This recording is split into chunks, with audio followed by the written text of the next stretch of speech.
ছত্তিশগড়ে মাওবাদী দমন অভিযান চলছে, কিন্তু সেই অভিযানে আজ মাওবাদীদের গুলিতে মৃত্যু হলো এক ইন্সপেক্টরের।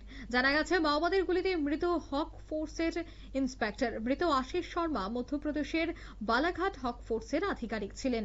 ছত্তিশগড়ের ডোংরাগড়ের জঙ্গলে চলেছে তুমুল গুলির লড়াই, আর সেখানেই এই আধিকারিকের মৃত্যু।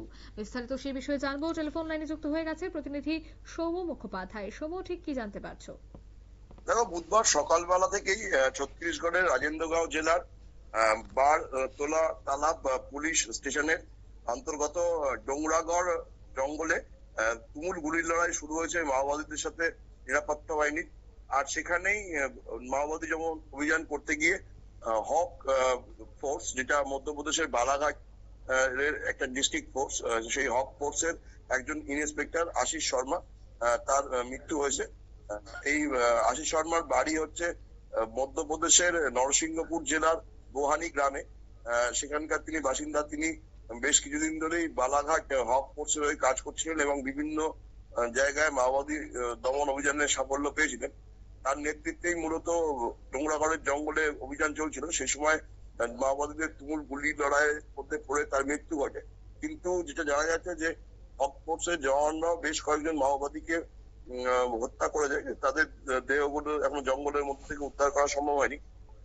তুমুল গুলির লড়াই এখনো চলছে। আগামীতে আরো বড় অভিযান বলে ছত্তিশগড় পুলিশের তরফ থেকে দাবি করা হয়েছে।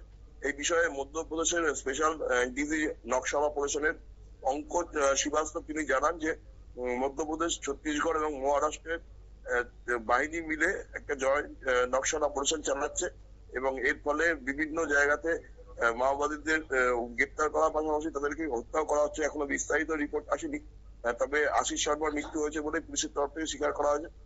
তাকে প্রথমে গুরুতর জখম অবস্থায় ডোংরাগড় হসপিটালে নিয়ে যাওয়া হয়েছিল, কিন্তু সেখানেই তার মৃত্যু হয়। এখন আরো অভিযান জোর বাড়ানো হয়েছে, যে মাওবাদীরা এই তিনটি রাজ্যের সংযোগস্থলের জঙ্গলে লুকিয়ে রয়েছে, সেখানে তাদের খতম করার বা তাদের গ্রেপ্তার করার একটা প্রবল চেষ্টা চলছে। অঙ্কিতা, একদমই ধন্যবাদ। অর্থাৎ মাওবাদী দমনে প্রবল চেষ্টা চলছে, তবে এই তুমুল গুলির লড়াইয়ে কিন্তু এক ইন্সপেক্টরের মৃত্যু হয়েছে। তবে এই অভিযান জারি থাকবে। অন্যদিকে এই মৃত্যুকে কেন্দ্র করে অবশ্যই কিন্তু শোকের ছায়া নিয়ে নিচ্ছি। ছোট্ট একটি বিজ্ঞাপন বিরতি, সঙ্গে থাকুন।